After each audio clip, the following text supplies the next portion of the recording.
দর্শক, আপনাকে স্বাগত জানাচ্ছি মাহফুজ মিশু এই বিশেষ সাক্ষাৎকার অনুষ্ঠানে। আমার সঙ্গে আছেন বিএনপির যুগ্ম মহাসচিব এবং দলটির চেয়ারম্যানের পররাষ্ট্র বিষয়ক উপদেষ্টা জনাব হুমায়ুন কবির। হুমায়ুন কবির, স্বাগত আপনাকে। কেমন আছেন আপনি? থ্যাংক ইউ ভাই, থ্যাংক ইউ। আমি মূলত আপনার সঙ্গে বিএনপির কূটনীতি, আগামী দিনের রাষ্ট্র ভাবনা এবং সেখানে কূটনীতি কতটা প্রভাব ফেলবে। আপনি জানেন যে একটা জটিল সময়ের ভিতর দিয়ে পুরো বিশ্বই যাচ্ছে এবং আমাদের নির্বাচন হতে যাচ্ছে।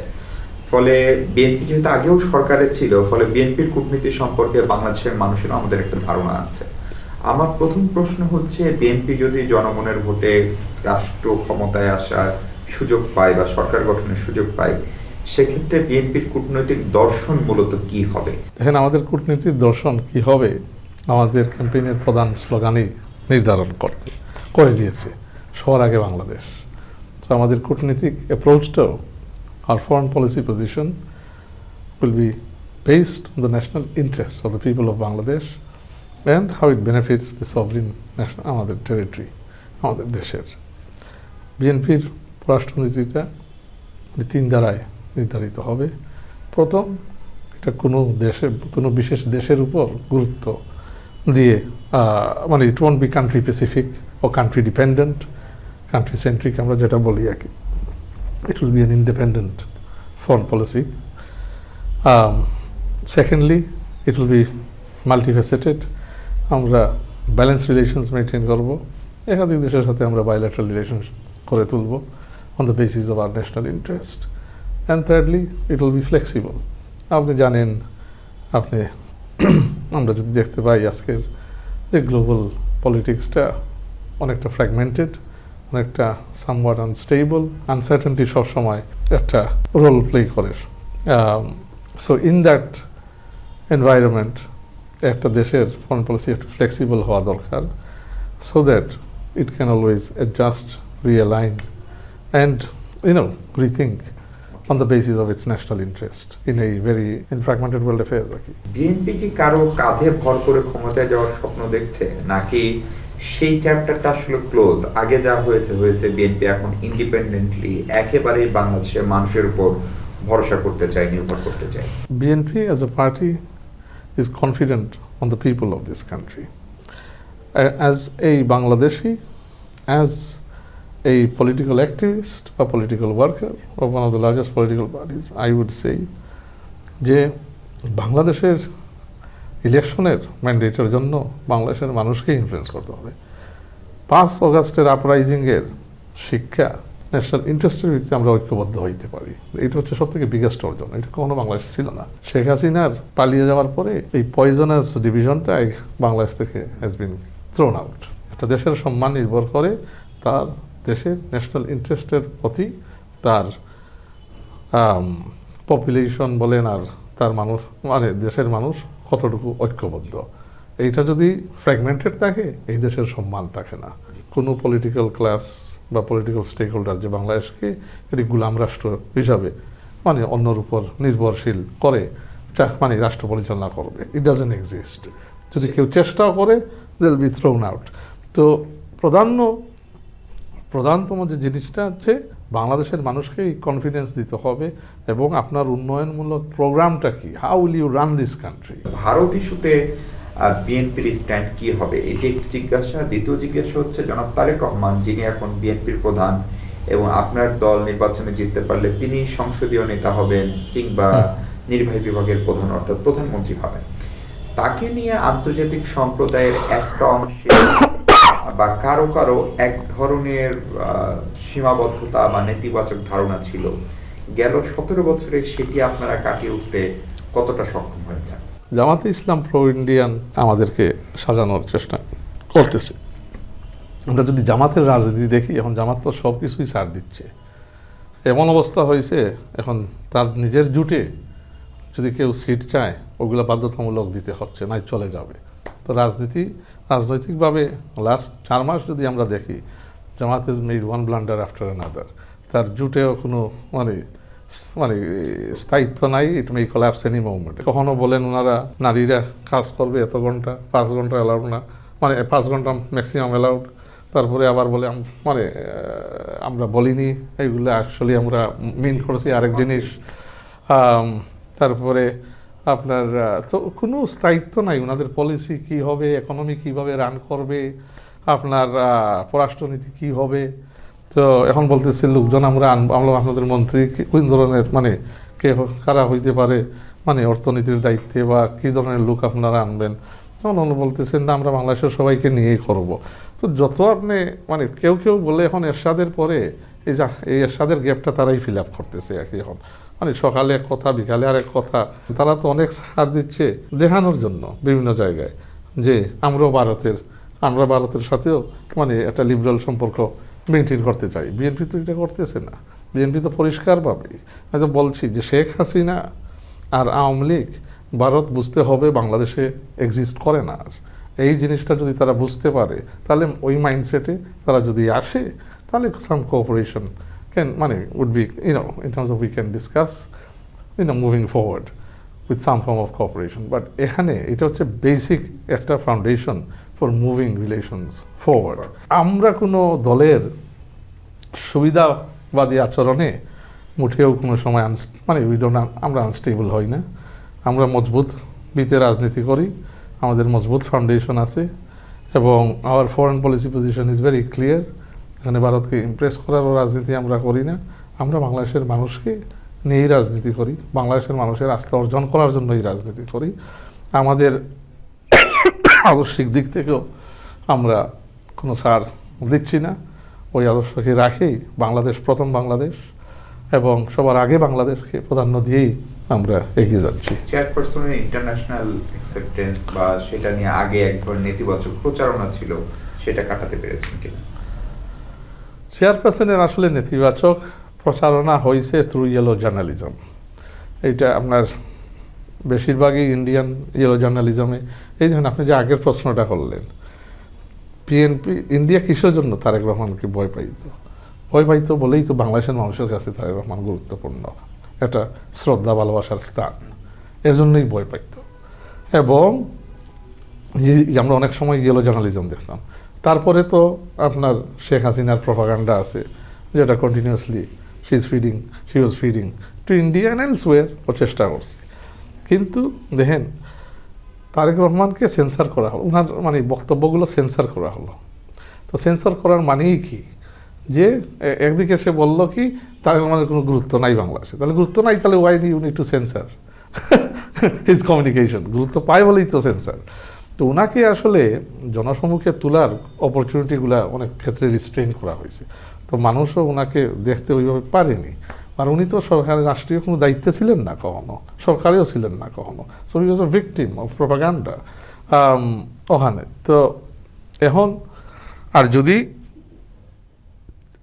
15 বছর 17 বছর নিল আওয়ামী লীগ পার্টিসান পলিটিসাইজ জুডিশিয়ারির মাধ্যমে একটা কিছু প্রমাণ করতে পারছে ওনার এগেনস্টে? ভারতের সেনাপ্রধান আগে বলেছেন যে নির্বাচিত সরকার আসলে সম্পর্ক স্বাভাবিক হবে। এখন সেই জায়গাটায় আপনি কোনো চ্যালেঞ্জ দেখেন কিনা? আপনি একটু আগে বলছিলেন যে শেখ হাসিনা এবং আওয়ামী লীগ এই দুটো একটা ইস্যু। এখন ধরেন শেখ হাসিনা যদি ভারতে অবস্থান অব্যাহত থাকে নির্বাচনের পরেও, সেক্ষেত্রে ভারত বাংলাদেশ সম্পর্কের ভবিষ্যৎ নিয়ে বিএনপি চেয়ারম্যানের ভাবনা কি, সেটা একটু বুঝতে চাই। দ্বিতীয়ত হচ্ছে যে ভারতের সঙ্গে আমাদের অনেকগুলো আনরিজলভ ইস্যু আছে, বিশেষ করে তিস্তা, গঙ্গা পানি চুক্তির মেয়াদ শেষ হয়ে যাচ্ছে 2026-এ, নেক্সট ইলেকশনের পরে। ফলে এই ইস্যুগুলো তো আমাদের জীবন জীবিকা কৃষি অর্থনীতির সঙ্গে সরাসরি জড়িত, আমাদের ট্রেড আছে, সেগুলো নিয়েও বা আমাদের ভাবনা কি? এখানে ইন্ডিয়া হ্যাপি না চাইনা হ্যাপি এটা আমাদের জন্য প্রাধান্য না। আমাদের জন্য প্রাধান্য তিস্তা হওয়া, এবং যে কোনো মূল্যে আমরা এটা মানে আমাদের করতেই হবে। ওই অঞ্চলের অর্থনৈতিক আপনার জীবন ব্যবস্থার বাঁচানোর জন্য আমাদের করতেই হবে। তারেক রহমানের রাজনীতি এবং তারেক রহমান সরকার কারোর মানে বয়ে নেই যে কে খুশি আর না খুশি এই বিষয়ে। ওনার কাছে প্রাধান্য ওই অঞ্চলের মানুষ এবং আমাদের দেশ। তো উই উইল দরকার হইলে আমরা ইন্টারন্যাশনাল কোর্টে যাব, যদি মানে we need to go that fur. তো এখানে আমরা মানুষের মানে আমাদের দেশের এই ক্রিটিক্যাল মানে কি দাবি দেখে আমরা সরে আসবো না ওখানে। মানে it is a top priority for us. ভারতের নীতি নির্ধারক সেনাপ্রধান পর্যন্ত বলছেন যে নির্বাচনের পরে পরিস্থিতি সম্পর্ক স্বাভাবিক হবে। আমরাও সম্পর্কটাকে ওয়ার্কিং রিলেশন বা স্বাভাবিক সম্পর্ক বিএনপি বা তারেক রহমান সাহেব চান কি? না, অবশ্যই মানে নেইবারিং কান্ট্রি হিসাবে তো মানে সম্পর্ক তো আমরা চাই, কিন্তু সম্পর্ক তো একচাটিয়া হয় না। এখানে তো মানে the onus is on India, onus is on India. কেন? they have been a strong partner of Sheikh Hasina for the last 15 years. মানুষের কাছে perception শেখ হাসিনা তাদেরকে সেল করছে for all her crimes at home, so they are seen as the principal sponsor in public eye of all Sheikh Hasina's crimes. তো এখন শেখ হাসিনা পালিয়ে গেছে কার কাছে? তাদের কাছে। তো মানুষের কাছে তো আরো কমপ্লিসিট মনে হয় জিনিসটা। তো এই জিনিসটা তারা they have to restrain Sheikh Hasina. আমরা শেখ হাসিনাকে ফিরত চাবো মানে as part of the judicial মানে প্রসেস। তার এই ট্রায়ালের বিভিন্ন কেসে তো অনেক কেসে সে ট্রায়ালাধীন আছে, তো এটা তো স্বাভাবিকভাবে এটা এজেন্ডাতে থাকবেই। And secondly we must see মানে আমাদের মানে we must see them restraining Sheikh Hasina from terrorist activities from their soil, trying to destabilize our country. তো এইটা যদি তারা করে তাহলে একটা মানে মাইন্ডসেট আমাদেরও চেঞ্জ করে মানে we can apply to build cooperation. আর এগুলা যদি করে না, they are complicit with her, giving her space to destabilise our country. ওখানে আমাদের দেশে টেরোরিজম অ্যাক্টিভিটিস করবে, ভাইলেন্স করবে, নো, তখন তো চ্যালেঞ্জিং হয়ে যাবে। পাকিস্তানের উপস্থিতি খুবই দৃশ্যমান, সেটি নিশ্চিতভাবে কোনো অপরাধ না, কিন্তু পাকিস্তান নিয়ে বিএনপির ভাবনা কি? দুই তিনটা বিষয়, একটা হচ্ছে পাকিস্তান চীন মিলে এই অঞ্চলে একটা ঐক্য গড়ার চেষ্টা করা হচ্ছে বাংলাদেশকে সহ নিয়ে। সেই সূত্র ধরে ভারতের সঙ্গে সম্পর্ক খারাপ হওয়ার কারণে পাকিস্তান সেই সুযোগটা নিচ্ছে কিনা, অথবা পাকিস্তান আমাদের অভ্যন্তরীণ রাজনীতিতে একটা বড় প্লেয়ার হয়ে ওঠার কোনো সুযোগ আছে কিনা? তারেক সাহেব প্রাইম মিনিস্টার হইলে this will be one of his principal positions on sort of strengthening regional cooperation. তো পাকিস্তান তো এই রিজনের বাইরে না, তো এই সার্ক ফ্রেমওয়ার্কের মাধ্যমে রিজনাল কোঅপারেশনের ফ্রেমওয়ার্কের মাধ্যমে আমরা পাকিস্তানের সাথে উইল এঙ্গেজ। হ্যাঁ, চায়নাও থাকবে, দেন ইন্ডিয়া ইজ দেয়ার। একটা রিজনাল কোঅপারেশন তো মেনটেন করতে হবে। এখানে peace and security cooperation and stability মানে আমাদের নেইবারহুডে it's a very important aspect of our foreign policy. পাকিস্তানে ফরেন পলিসিটা চলে গেছে সিকিউরিটি অ্যাপারেটাসে। আনফর্চুনেটলি ইন্ডিয়াতেও আমরা দেখছি একই দ্বারাই চলে গেছে সিকিউরিটি পলিসি। ইন্টেলিজেন্স অফিসিয়ালস আর ডিটারমিনিং ফরেন পলিসি। আমাদের দেশেও চলে যাইতো যদি আমরা এই রিকাভারিটা না করতে পারতাম, হাসিনাকে বিতাড়িত না করতে পারতাম। And it is very important for our reason, not just Bangladesh, that foreign policy comes back to the hands of politicians, কারণ এখানে যদি মানুষের ইনভলভমেন্ট না থাকে, মানে পিপল টু পিপল ইনভলভমেন্ট না থাকে ফরেন পলিসিতে থ্রু দি পলিটিক্যাল প্রসেস, তাহলে কিন্তু উই আর এন্টারিং এই dark period in our region. তো এখানে সন্দেহের মাধ্যমে তো মানে আপনার wide relationship you can't build. So this is why the foreign policy needs to be more than security relations. So এইভাবে we need to get foreign policy out of the hands of agencies and move it to the politicians. China is a very important political partner. China is a very important development partner. So চায়নার সাথে আমাদের সবসময় একটা important bilateral relationship থাকবে। এখানে আমাদের we will build এই framework that মানে আমাদের ন্যাশনাল ইন্টারেস্টের সাথে যায়, এবং we will balance relations between China, US and Europe, যেখানে আমাদের মিডল ইস্টার্ন পার্টনাররাও প্রাধান্য পাবে। সো একটা ডেমোক্রেটিক সরকার যখন আসে, একটা পজিশন অফ স্ট্রেংথ দেখে আপনার একটা লেজিটিমেট ম্যান্ডেট নিয়ে প্রত্যেকটা দেশের সাথে নেগোসিয়েট করতে পারে। It's only when a rogue government, an autocratic government, যেটা আমরা দেখলাম শেখ হাসিনার ক্ষেত্রে, এইরকম গভর্নমেন্ট মানে what was Sheikh Hasina doing? Hedging between China, India, China. তো ইন্ডিয়ার কাছে গেছে, তার ক্রাইমসগুলো যখন মানুষের চাপে পড়ে ইন্ডিয়ার নাম নেয়, পয়সা যখন দরকার চায়নার কাছে দৌড়ে। তো she was running between the two. মার্কিন যুক্তরাষ্ট্রের সঙ্গে আমাদের বড় বাজার, তারা আমাদের রপ্তানি পণ্যের, প্লাস মার্কিন যুক্তরাষ্ট্রের অনেকগুলো প্রায়োরিটি বরাবরই ছিল, হয়তো ডোনাল্ড ট্রাম্প প্রশাসন আসার পরে সেই প্রায়োরিটি খানিকটা কমেছে। মানবাধিকার, সুশাসন, ডেমোক্রেসির কথা মার্কিন যুক্তরাষ্ট্র বরাবর বলে আসছে। ফলে যুক্তরাষ্ট্র সহ ইউরোপ এবং সাথে সম্পর্ক নিয়ে বিএনপির ভাবনা কি, এটা একটু শুনতে চাই। দ্বিতীয়ত হচ্ছে যে আমরা বিভিন্ন সময় এই সরকারের সময় আমরা নন ডিসক্লোজার এগ্রিমেন্ট দেখলাম, আপনি বলছেন যে পার্লামেন্ট আগের সরকারের সময় আমরা চুক্তিগুলো কি হয় জানি না, ফলে বিএনপি যদি সরকারে আসার সুযোগ পায় তাহলে আপনারাও এরকম সংসদে আলোচনা না করে, অর্থাৎ আমাদেরকে জনগণকে না জানিয়ে বিদেশি কোনো কোম্পানি হোক বা কোনো রাষ্ট্রের সঙ্গে G2G হোক চুক্তি করবেন কিনা, সেই পরিষ্কার অঙ্গীকারটা শুনতে চাই।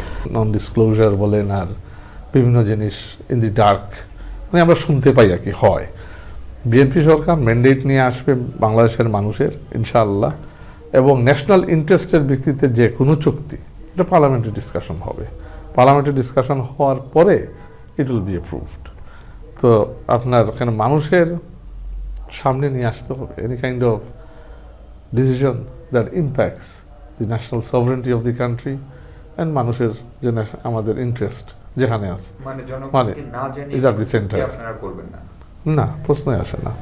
আর আমার মার্কিন যুক্তরাষ্ট্র সহ পশ্চিমাদের সাথে রিলেশন, মানে আমাদের ন্যাশনাল ইন্টারেস্টের ভিত্তিতে আমরা এই মানে রিলেশনশিপগুলো করবো, ওয়েদার ইটস মার্কিন যুক্তরাষ্ট্র এনিবডি এলস। তো মার্কিন যুক্তরাষ্ট্র তার ডোমেস্টিক পলিসি মানে they have a different government. এখন ট্রাম্প প্রেসিডেন্সি, সে হিউম্যান রাইটস বা ওই ধরনের সোশ্যাল এঙ্গেজমেন্টকে তেমন প্রাধান্য দেয় না, সে মোর ট্রানজ্যাকশনাল ট্রেড ইনভেস্টমেন্ট নিয়ে। তো ঠিক আছে, ওইটাও একটা স্কোপ দেয় কাজ করার অন্যদিকে। তো ইউনো ইন টার্মস অফ মানে একটা জিনিস মানে one thing I think is good একটা ট্রাম্প প্রেসিডেন্সি প্রেজেন্ট করে is that is very transactional and direct. তো অনেক ক্ষেত্রে আছে আমরা দেখি মার্কিন যুক্তরাষ্ট্র অনেক হিউম্যান রাইটসের কথা বলে কিন্তু অ্যাকশনেবল কিছুই নাই, যেমন বাইডেন অ্যাডমিনিস্ট্রেশনের দেখলাম। মানে তেমন they made loud noises, we thank them for that, but যখন মানুষ হত্যা করতেছে হাসিনা, এটা আমেরিকানস বলেন ইউরোপ বলেন ওগুলা একটা জায়গায় এসে থেমে গেছে, মনে করছে বাবা আমার বিজনেস ইন্টারেস্ট আছে। তো এখন যদি মানে হাসিনা মেরে টেরে ঠেকে যায় তাহলে তো আমি ওগুলা দেখতে হবে। So nobody will care for you unless you care for yourself, বুঝছেন? গুলামদেরকে কেউ দাম দেয় না পৃথিবীতে, বুঝছেন? নিজেরা যখন সেলফ রেসপেক্ট থাকবে, আপনি এক দেশ দেখে তাকাইয়া থাকলেন আমাকে ওই দেশ ব্রেইল আউট করবে, no country will come forward. আপনি আপনার নিজেকে সেলফ হেল্প যদি না করেন। তো আমার কথা হইল যে we will make it in way Trump administration presents a good opportunity, কারণ ওইদিকে ট্রাম্প ইউএসএতে আপনার ইলেক্টেড প্রেসিডেন্ট, স্ট্রং লিডার তার দেশের, আবার ওইদিকে ইনশাল্লাহ আমাদের লিডার একটা স্ট্রং ডেমোক্রেটিক ম্যান্ডেট দিয়ে প্রাইম মিনিস্টার হইলে leader to leader bilateral relationship, যেটা ইউএসএ এখন চাচ্ছে ডাইরেক্ট বাইল্যাটারাল রিলেশনশিপস, এইটা জোরদার হওয়ার কিন্তু এটা বড় সম্ভাবনা আছে।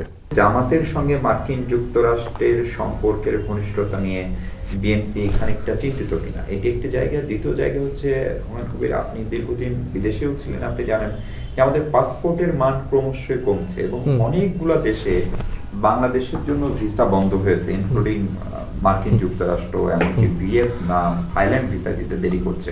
মানে আমাদের পৃথিবীটা ক্রমশই ছোট হচ্ছে, ফলে এইটা আপনার আগামী সরকারের কূটনীতির জন্য একটা চ্যালেঞ্জ হবে কিনা এই ভাবমূর্তি পুনরুদ্ধার করা? মার্কিন যুক্তরাষ্ট্রে I don't think has been coating Jamaat in any way, এটার কোনো লজিক্যাল সেন্সও বানায় না। এবং মানে মার্কিন যুক্তরাষ্ট্র মানে ওয়াইল্ডলি যদি তাদের মানে পলিসি প্রজেকশন রঙও করে, I don't think they will be partnering Jamaat for their own image, নাকি ফর দেয়ার ওন ইমেজ। তো এই মুহূর্তে যেটা হয়েছে একটা স্পেস পাইছে এতদিন পরে, ধরেন গণতান্ত্রিক স্পেস ছিল না তো বাংলাদেশে, এখন সব মানে দলের সাথে একটা স্পেস ক্রিয়েট হয়েছে এঙ্গেজমেন্টের, which is not a bad thing, which is good, মানে উচিত হওয়া। বাট এইটা জামাত ওভারপ্লে করে, মানে ইন টার্মস অফ প্রোঅ্যাক্টিভলি আপনার অ্যাপয়েন্টমেন্ট সিক করে ওভারপ্লে করে, মানে লোকজনের সাথে দেখাচ্ছে যে সবাই আমাদের সাথে এখন আসছে। মানে it's a new excitement for Jamaat, কারণ আনসার্টেনটিতে মাঝে মধ্যে আপনার ডেমোক্রেটিক আপনার ওই ওয়েট না থাকলেও মানে গুরুত্ব পায়, এখন একটা আনসার্টেনটিতে চলে।